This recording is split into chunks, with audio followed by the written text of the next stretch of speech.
Dr. Brady. Yeah, just a second. Um, 1 second. Okay. Go ahead and ask your question, but. Jay is in the waiting room, waiting. Yeah. Thank you. And Philip as well. Thank you guys for telling me too many things that happen at once here. Okay, if anybody else notifies anybody in the waiting room, I'll try to keep looking at that. But, okay. Well, Friday, I talked about linear functions, and I want to do that again. Linear transformations. We emphasized on Friday the definition. Now I'm going to take the definition and play with it a little bit. So when we say we have a linear transformation, that's just, it's linear function, it's just a function, but the word transformation is used to try to indicate we're talking about several dimensions. So if it was just from reals to reals, like the Calc 1 kind of stuff, we'd just say function, we wouldn't say transformation. And because of what we do later, when we want to talk about, let's say, movement along a river or something of an object that's floating, we will want to talk about the river itself, and we'll also want to talk about the object. And basically, we will want to think about that in two different systems.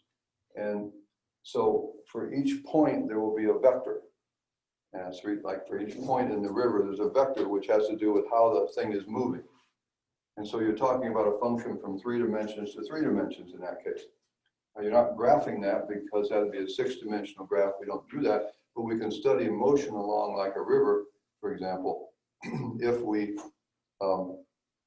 think of a transformation, a certain kind of function. Now, linear ones are the ones we want to talk about. I want to talk about today. And I played around with the idea on Friday as to what kind of functions from the reals to the reals are linear. And we found out that very few of them seem to be.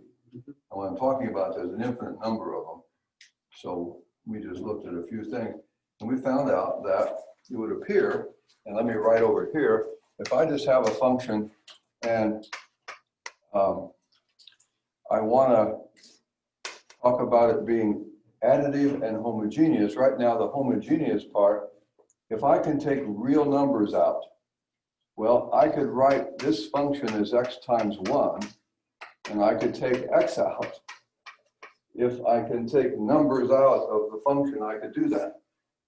And so what do we get? We get that f of x, and so I'm going to rewrite it, f of x is a number f of 1 times x. And so if I would call that f of 1 a, then if you can still read this, then what I get is f of x is ax.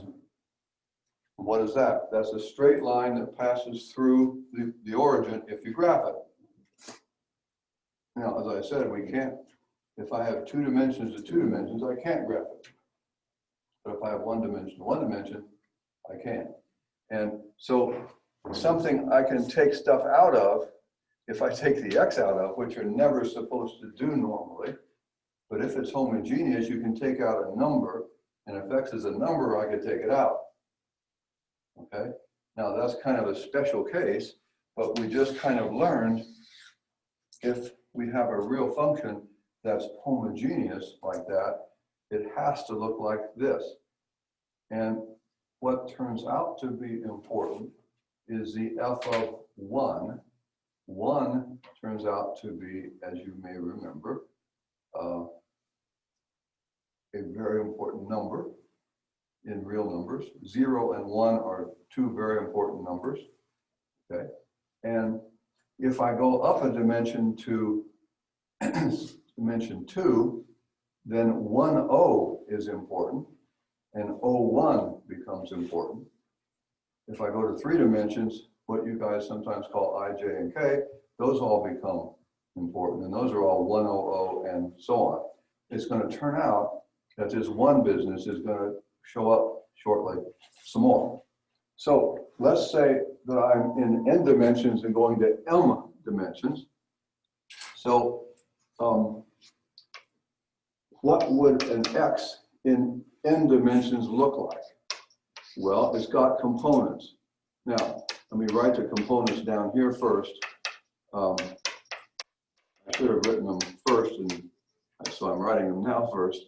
There are n of them. I'm using superscripts here, not because of powers, but just to delineate the difference. That's because later, shortly, we're going to use subscripts for partial derivatives of functions. So the superscripts are going to be like, I might call this x sub 1. If I call it x sub 1, then I will describe it by superscripts. If I called it x super 1, not a square, but just to tell you which one, then I would use subscripts. Okay, trying to distinguish between the vector x something and the number x something. Okay, so that really ought to go first because it's an n tuple, and you know that, of real numbers. And so if I write it, however, as a linear combination of basis elements, then if I call the basis E, E1, E2, E3. So if n is, say, 3, then E1 is 100, E2 is 010, and so on. It's just that if I have more than 3, we run out of IJK kind of descriptions.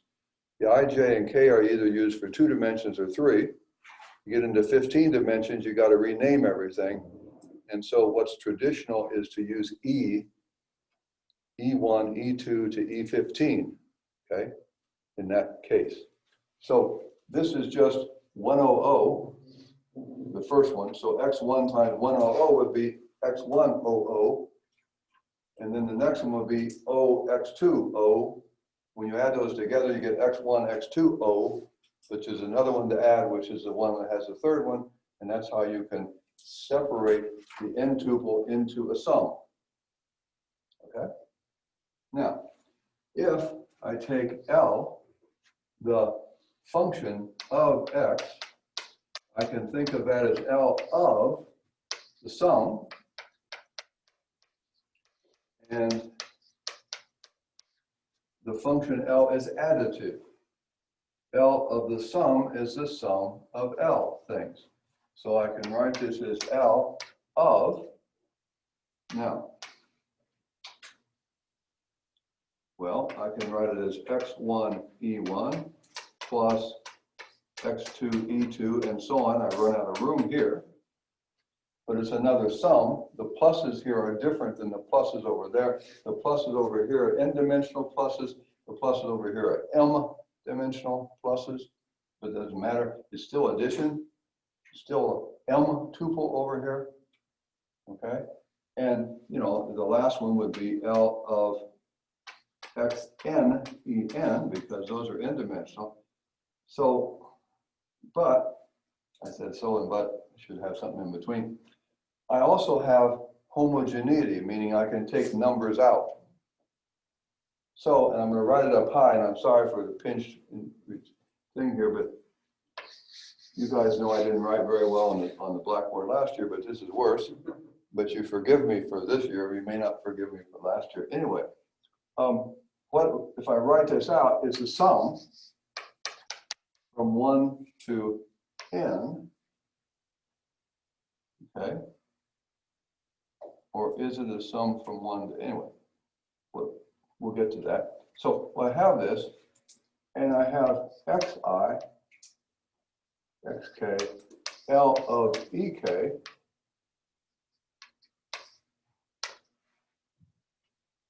okay. Now, does anybody see a dot product lurking around anywhere? If I have a sum of numbers times numbers, I could think of that as a dot product. So if I wrote this, and I don't know, maybe I can write it down below here. I could write this as x1, x2 to xn dot L of E1, L of E2, and so on.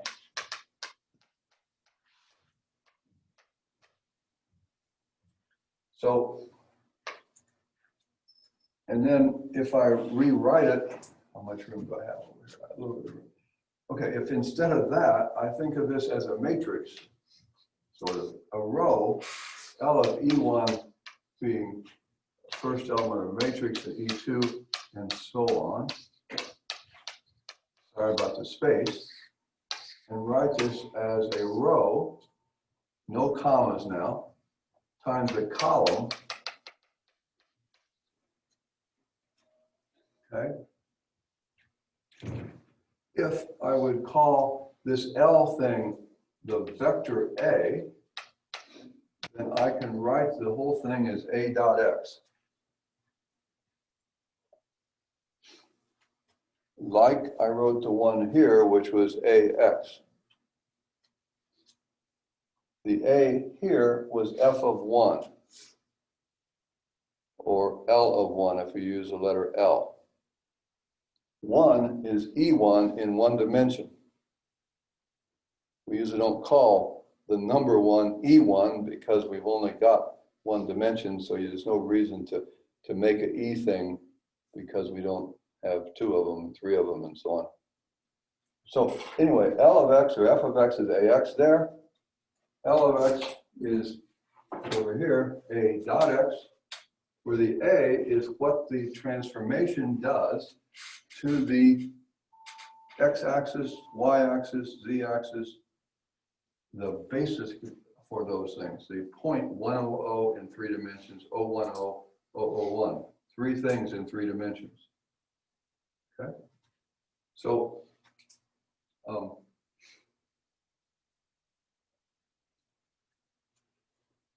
now, what's the problem with that?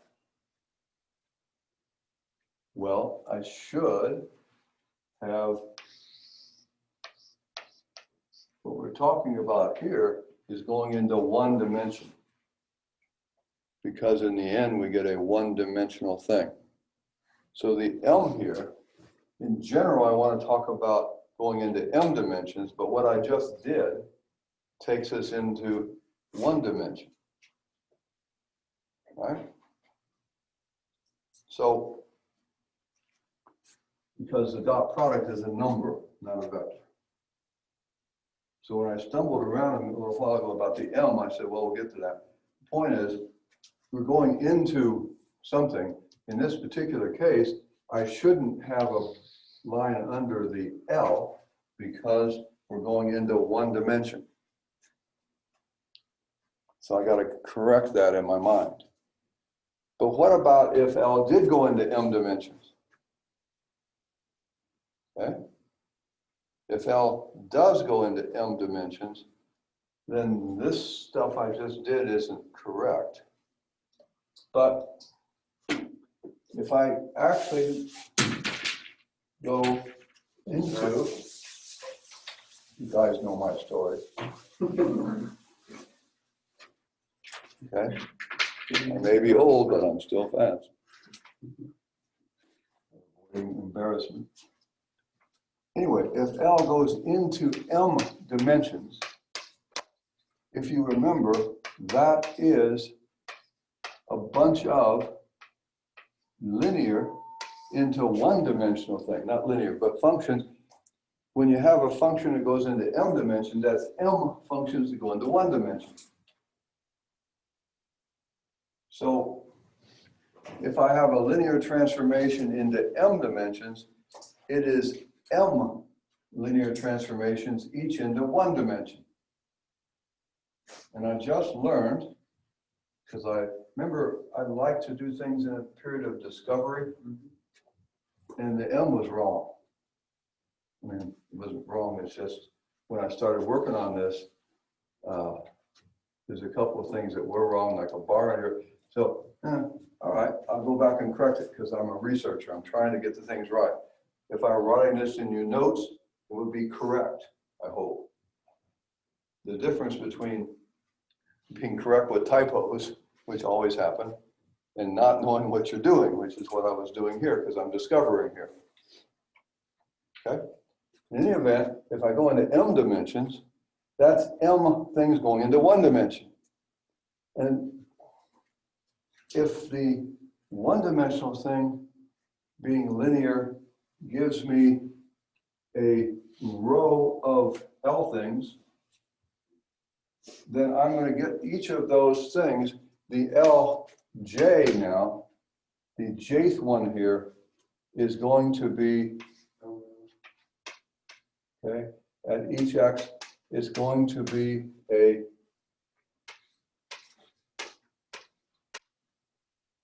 row of L things, what the jth L thing does to each of the vectors, E1, E2, E3. See, that's what this is.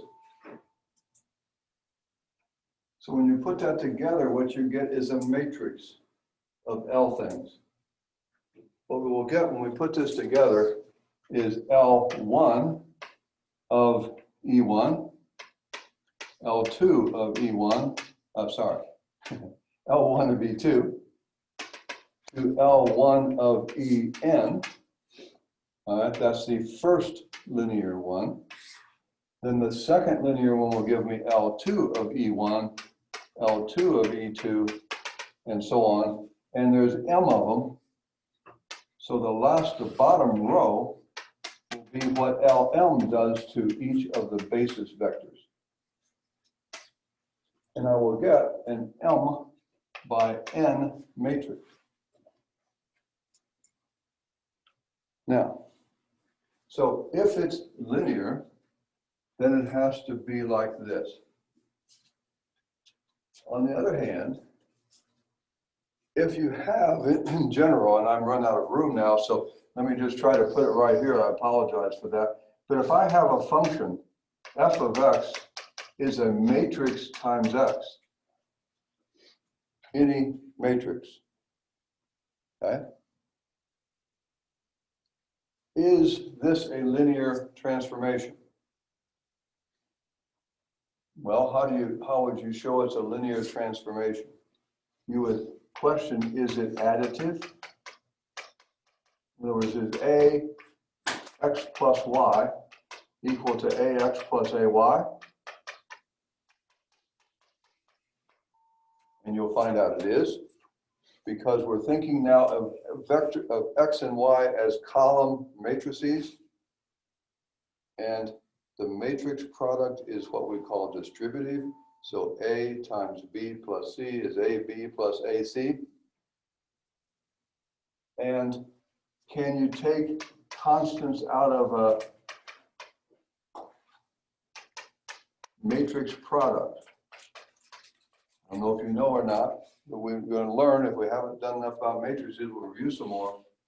But if I have a row, a column, I wrote it, you guys can see me here.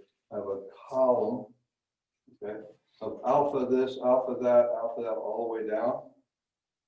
And you multiply, you get the alpha in every term, and you can take the alpha out. And so it turns out that if I have a matrix AX, where X is a column matrix, it's a vector, but we write it vertically. That turns out to be a linear transformation. So every matrix thing like this becomes a linear transformation. And if we have a linear transformation, I just found out what the matrix that goes with it is. And that's going to be important to us. Now, there's just one other thing. We're going to later talk about transformations, linear and nonlinear. Linear ones we just now talked about. An example of a nonlinear transformation is what we call polar coordinates. Now, you might not have thought of that this way, but what you do with, if you have an xy and you have an r theta, the xy for rectangular coordinates and the r theta for polar coordinates. what we normally do is we superimpose those two systems on top of each other. For each xy, there is an r theta. Okay, we have to be careful because you might have many r thetas for one xy. You have to define that correctly. We've done that with polar coordinates. But if you think about taking the two things and separating the worlds into a two-dimensional world in one place and a two-dimensional world over here, okay?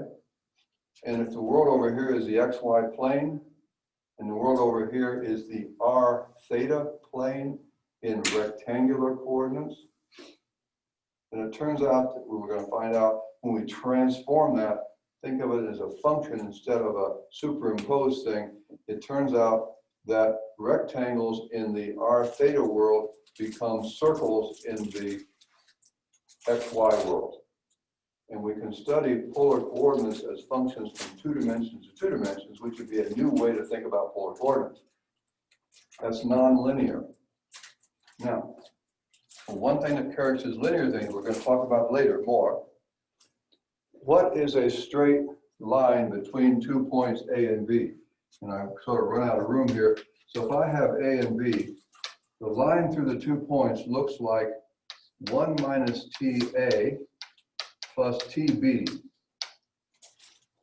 This would be points on a line for various values of t. That's called a parametric representation of a line. Suppose I take L of this, a linear transformation of this. I take L of this, okay, then what I get, because it's L of the sum, is I get L of 1 minus TA plus L of TB, but I can take the 1 minus T and the T out because it's homogeneous. So what I will get is 1 minus T L of A plus T L of B. And what's that? That's a line in the other space going through the points L of A and L of B. So what does a linear transformation do? It takes straight lines to straight lines. Now, a minute ago, I said a polar coordinates take rectangles to circles. Okay? That's not linear, but linear takes straight lines to straight lines. So it turns out that a linear transformation takes parallelograms to parallelograms because there is a, in this configuration, if I change it a little bit, and make it, and I've run out of room here, if I make it A plus TV, where V is a direction, you take L of A plus TV, you get L of A plus T L of V. So you get a new line and a new direction maybe, but it will still be a line in a certain direction. And the point is that everything will be turned the same amount, and you'll get parallelograms become parallelograms, okay? Now, that doesn't necessarily, well, I don't want to talk anymore about that. The point is, I can talk more about what transformations do, but that's not our problem right now. We'll talk about that kind of stuff later. Turns out linear transformations are fundamental to what we're going to be doing, which is differentiating. The transformation part will come later as far as what we're going to do with it.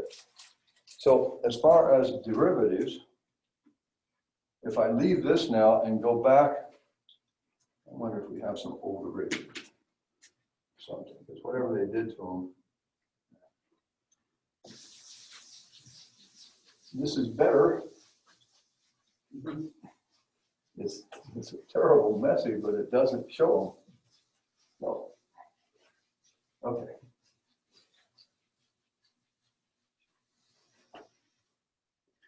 Okay, what were we doing the other day? We were talking about trying to, originally we had like f of x minus f of x naught over x minus x naught, and we were trying to take a limit as x goes to x naught, and we called that a derivative. And I switched things around for you a little bit by putting the f prime on the other side and making common denominator and stuff, and we talked about all that already. Okay. If we try to generalize this a little bit, one thing you might come upon, and I'm going to change this to h going to 0 now, or differently, t going to 0. You might have x naught plus th minus f of x naught. Now, I'm going to fix this up in a second, because now I want to talk about the x naught and the h being vectors. And right now I want to talk about f being a real valued function. So what we have is real numbers divided by real numbers, what I just wrote. And the part inside here, this is called a line through x naught in the direction of h. So if I talk about this, this is like a generalization of that, okay? Except now the function, the domain is more than one dimension. So if I have a domain which is two-dimensional and a range which is one-dimensional, okay, the x naught might be someplace. Now, I'm writing x naught, but as a real pair, it might be like x naught, y naught. Now I'm using x naught for two different things. One as a point in the plane and the other as a coordinate of the point in the plane. So this could be the vector x naught, and just, if I fudge a little bit, it can also be the scalar x naught, y naught to pair. Anyway, if I have a real valued function for each point here, I have a height, okay? If I go out of this thing on the floor in some direction, h, now, when I say direction h, sometimes we make certain that the length of h is 1, then it's a real direction. Sometimes we say in the direction of h, where we don't worry about how long h is, because when you change the length of the thing, it describes which way you're going. It just changes the value of t in terms of where you are at a certain t. So, but with what I'm talking about now, we want to always make sure that the length of h is 1, that is actually a direction. So instead of using h sometimes, people sometimes use v, where the norm of v is 1. I don't care which we use, but we want to fix that. And so it's supposed to be exactly length 1. Things don't work right if it's not exactly length 1. So if you want to leave something, and you want to go and describe the direction you want to go, and it turns out to be a vector of length 2, what you do before you do this process is make sure to divide the length of that vector by 2 so that you get a direction. We want to actually have a direction here. So I'm going out from this point out along in the direction of h, and so any point out there would be a point that we write as x naught plus th. Okay? And what we're doing, and my picture may not be very good, but what we're doing is taking the difference of those two heights and dividing it by the t. Okay? And the point is that it makes sense to talk about that. Now, the people use different notations for this. I like to use a big D, different notations. The big D of f, okay, at x naught, and I put the v down here for the direction. So I'm just making a notation. The notation we had up here was f prime. This, I like this because what we're defining is what's called a directional derivative. It's well named because it's a derivative in a certain direction. Okay? Now, I want to do a couple of examples. We already mentioned it, but the question is, are we happy with this as a definition of differentiability for such functions? And so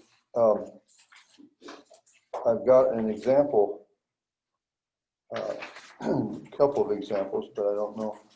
I see that my pages have gotten messed up. Anyway, suppose we have a function, and I don't know where to write it, 2xy over x squared plus y squared. That's if xy is not 0, 0. I may be able to give you some notes about this later.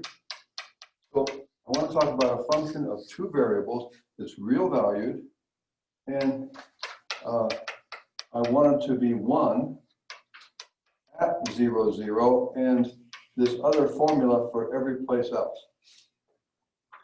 You've had this kind of thing to take limits of already. You have a thing like that's not unlike this to take a limit of on your test, okay? And so if we do something like on your test, does this function have a limit at 0, 0? Well, we can worry about that in a little bit. You're supposed to know how to test it. Now, if it does have a limit, then you're supposed to be able to prove it, but that's neither here nor there right now. We have a function. You're used to this kind of function a little bit. You've seen them before. What about the directional derivative of such a thing? Okay? And so what we want to do is take a direction. Now, in the plane, on the floor here, since I'm going to 0, 0, if I picture the floor here for a minute and think about a direction is a point on the unit circle. So instead of thinking of it as two things, I'm going to think of it as having an angle instead. In other words, the point on the unit circle of that direction, the V is going to be cosine theta sine theta. And that means I can look at directions as the cosine and sine of one number instead of having two things. It's cosine and sine, that's what makes the two things different. But I'm trying to talk about a directional derivative, and so I'm going to let my V be cosine theta sine theta because it's in two dimensions, and every point on the unit circle can be written that way. Okay? And so what does the formula become? What is d sub v of f at 0, 0? It's the limit as t goes to 0, as t goes to 0, of f of cosine theta sine theta. Well, what's x naught plus tv in this problem? X naught plus tv in this problem is just, the x naught is 0, 0. So x naught tv is just, plus tv is just tv, and the v is cosine theta sine theta. So this becomes f of t cosine theta, t sine theta, sorry about my space, minus f of 0, 0, which is 1 by definition here. F of 0, 0 is 1 divided by t. So I need to look at this limit. Okay? Well, again, my space is my biggest problem here.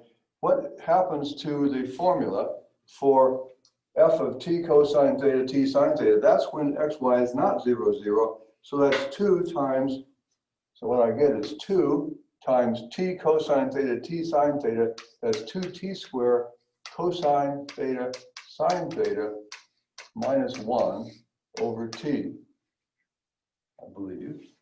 Oh, sorry, not incorrect. I said I believe it is not true. It may be true, but I have to make a denominator here before I take the minus 1. I may be getting ahead of myself. What's x squared plus y squared? Cosine squared plus T squared cosine squared plus t squared sine squared, which is t squared. Then I have to divide by t. So, okay, I hope I got it said right now. Okay? So what can we do with this? Well, T squared cancel. these will cancel. So what I get is the limit as t goes to 0 of 2 cosine theta sine theta minus 1 over t as t goes to 0. Now, the question is, when does that exist? Now, you guys know, I hope, that when the denominator goes to 0, this is what you sometimes write, you want to rush ahead and write the thing as if you stick everything in and see what you get. So if you went ahead and did that, that's wrong, but if you went ahead and did that, this is what you get. Now, if you are of that persuasion, when do you say the answer is infinite, and when do you say, I don't know what it is? If the numerator was 1, for example, then I'd get like 1 over 0, and I'd say, uh-oh, that's some kind of infinite thing. Meaning the derivative of this function does not have a limit. It doesn't exist. The only way this might exist is if the numerator is 0. Because as you know, 0 over 0, that's what we get every time you take a derivative. And so that's when you factor something out of the numerator and something out of the denominator and so on. You remember your calculus. It's 0 over 0 where it might have a limit. So if this can be 0, well, what is 2 times the sine theta times the cosine theta? I hope you guys know. This is the sine of 2 theta. So the question is, when's the sine of 2 theta minus 1 equal to 0? Now remember, the theta was picked. And it is very important to see this whole scenario here. We picked the direction first. The limit of t is secondary. This is already fixed. Okay? So this numerator is already a number before we talk about what happens to t. So the sine of 2 theta equals 1. Okay? We know when that is. I think one place would be when theta is pi over 4,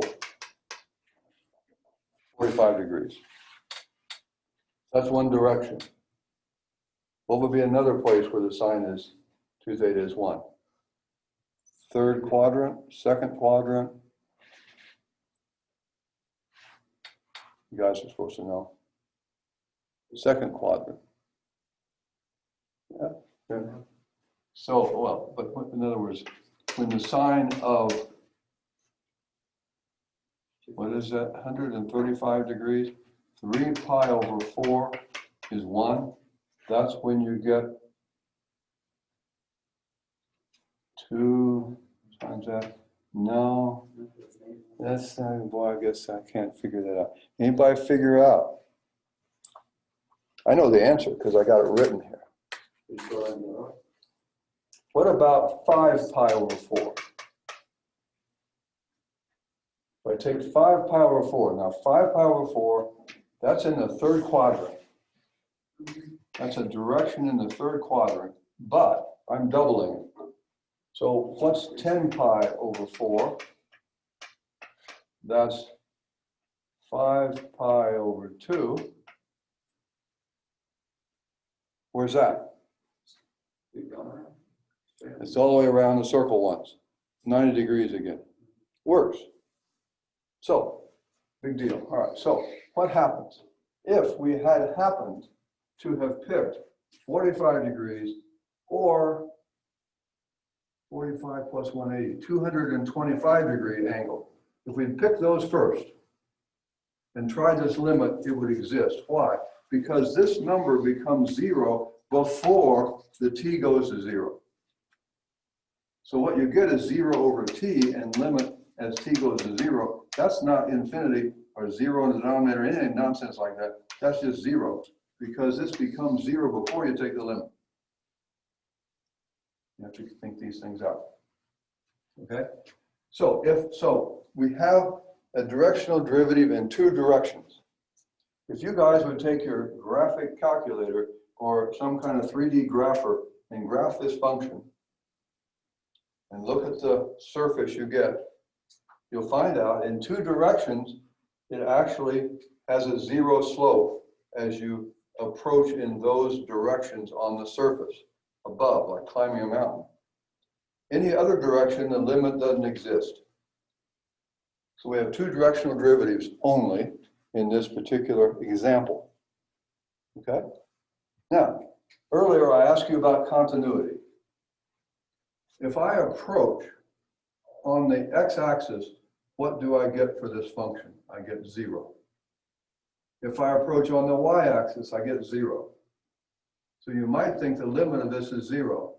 If I approach on x equals y, remember 45 degrees just told us something here. If I approach on x equals y, what do you get? X equals y, this is 2x squared over 2x squared, that's 2. So if I approach on the x-axis or y-axis, the limit is 0. If I approach on x equals y, the limit is 2. So the function is height 2 in two directions, like a ridge, and every other direction is like, it's like, don't go that way, because you're going to be in real trouble if you try climbing or walking off the other direction. And so in two directions, you're okay. Any other direction, infinity, minus infinity. So we have an example of a function which has two directional derivatives. It's not continuous. This is not a good definition for differentiability in general. Okay. Now, next question, and it's almost time for you guys to go do something you'd like to do. I want to give you a problem to do, which is f of xy equals 2xy squared over x squared plus y to the fourth. Now, for those of you at home right now, this is an example in the book. So you can find this example in the book. I'm not necessarily doing what the book does with it. That's not the point. But if you can't read this, this example is in the book. Okay. Now, what I'd like you to do is do just what I did here with this function, and what are its directional derivatives? Now, in this function, you're going to find out this function has directional derivatives in every direction. In other words, when you try to do this limit, instead of only having the answer happen twice, for all the directions possible, only two directions, this new function will have a directional derivative in every direction, but it's still not continuous. Therefore, even if you have a directional derivative in every direction, you have a slope, no matter how you try to climb the mountain, the slope is nice, you can climb the mountain in any direction, but when you get to the top, it's not continuous there. There's no tangent at the top of the mountain or the bottom of the mountain, whatever it is. So it still has trouble. So, conclusion, directional derivatives are not the answer to differentiability. Okay? Why am I doing it then? Because, and what does the author do? Because we're running out of time here. The author talks about partial derivatives right away. All right? It turns out that partial derivatives are directional derivatives along the x direction, the x-axis, and the y direction, the E1 and E2 directions. So in other words, partial derivatives that the author wants to talk about, if I would pick, instead of theta equals pi over 4 here, if I would pick theta equals pi over 2 or theta equals 0 and put those in here, then I'd be talking about partial derivatives.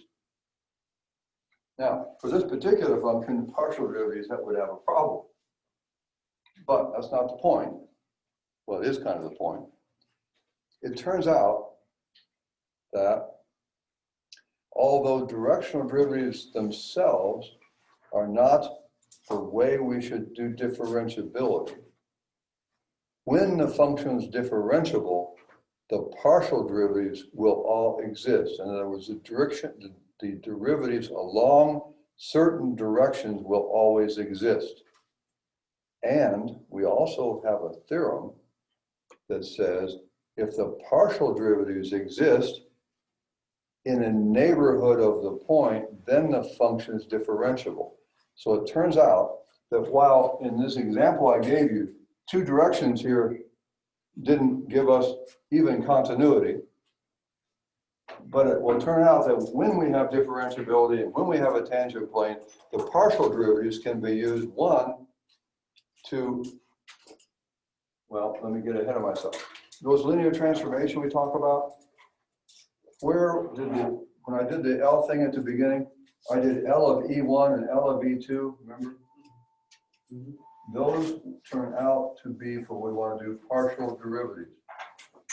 In other words, it's going to turn out that the idea of differentiability is the existence of a linear transformation. And the linear transformation is made up of partial derivatives. And that's going to be the key to everything. So certain directional derivatives are the key. And there's a formula that links differentiability to the directional derivatives. So it turns out that they're very important, even though most of the time we discard most of them. Okay, so it's 22 after and all that. I will stop the recording. I hope that I have made some sense today.